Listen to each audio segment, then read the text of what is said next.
Hola amigas, I'm back for today's video. Ahong i-share ninyo ang ganap karong adlaw. So karong adlaw nagtrabaho ko for 11 hours. So kay ni chat si Putot kay gihilangtan daw siya. So ako padung nakuulian na, then one night time mga amigas nga magluto. Well, nagbiyahe ko, nag-order na lang ko sa Pinoy Lomi House para i-pick up na lang nako igabot. Kay para dili na ko maghuwat-huwat og tsaka na ko mag-abot then mag-order. So maghuwat-huwat pa ta para mapadali. Nag-order na lang ko daan tas i-pick up na lang nako igabot sa Alrica. So dili gyud na to mahibaw-an dahil no kanusta ta masakit. Kanipod nga tungura, grabe nakakapoy sang lawas kay agahong off na extend. So mga guys, ug na may mga kailang nga naa sa abroad, i-respect sila kay wata kay baw, no, di lalim ang mag-inusara. So kani nag-ano na lang ko kay kapoy nagyud ang lawas para i-prepare guys. Wa na koy oras nga magluto nya, di na kaya pud sang lawas. Mura bitag nahugmakan ko sa kuan sa sitwasyon, pero dili na ako pa bisan kapoy ako gihapon gipaningkamutan nga makuanan na ho si Putot, maalagaan kaysa panahon ako magkasakit, sulid gayud pud si Putot mo asikaso diri na huwa pud siya itaruntog. So kana nag-order dai ko arroz caldo, and then nagpalit po ko, hingapit ko diri sa supermarket sa Curry Food o Orange para mahatagan siya og vitamin C, makapaboost sa iyang immune system. And then ako na pag-uli na ho, pahuway ko kadiyot ni kuan sa ako ni pahuway kadiyot, then after hisud ko sa kwarto, and then ako siyang gi bisita dayon o gihikap ang iyang kay grabe na kaayo ka init siya. So dali-dali ko prepare para po nga makainom siya og tambal. Di gyud lalim guys, nagpasalamat pud ko nga naa si Putot dire kay sa panahon nga ako nag-inusara, lisod gyud ang imong kalaban is ang homesick unya magkasakit pa ka nga ikaw ra usa. So kani off ni Putot halos dungan man gyud ni off, pero karon siya na lang nag-off, then na-extend ko Friday, supporting kapuyag yun. So mauni nga time nga akong niingon nga nisaka ko, grabe gyud siya kainit. Wa pa ko nag-ilis ana guys, how jud siya giasikaso, pero di pa ko niya paduulon kay init lagi mahadlok pud siya nga matakdan ko.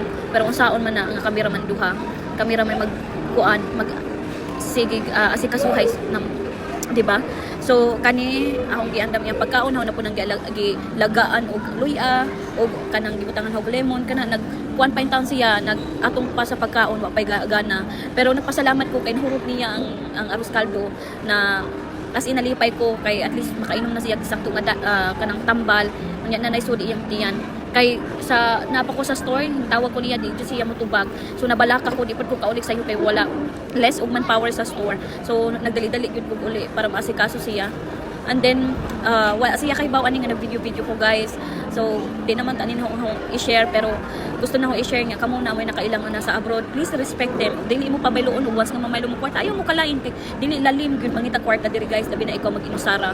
And then ug na sila maglipay-lipay sila, then manlakaw sila na sila gipamalit, deserve nila na, deserve kay ang kakapoy sa lawas ang gi-fight nila ang kamingaw, deserve na nila, ayaw mo kainggit, instead be happy for them kay dili lalim ang magsakripisyo. After niya kaon gipainom na og tambal, din may gani nami efficacy, nagpanigurado gyud palit og dako nga efficacy no, para madali-dali rag haplas ako siyang gihilot kay aron maulian dayon kay kaugma ani na napod siya trabaho. Di nabalaka ko guys kay wa ko nagluto gabi niya karon trabaho ko unya.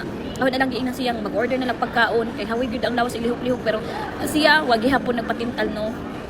Nagluto siyang itlog para mo gyapon ni kaon. Kami perting tipira gyud namo diri guys, mo nang usahay maglingaw-lingaw pud mi, di man kanunay, pero deserve pud namo panagsa. Mo nang kamo ug namoy kahiubo sa mga tawo nga nasa abroad nga dili way pakabana ninyo. Please respect them kay dili lalim diri in town. Ayaw taon mo kalain ang inyong hunahunahon po doon sa sila naning kamot. Inijahay o paning kamot ta guys.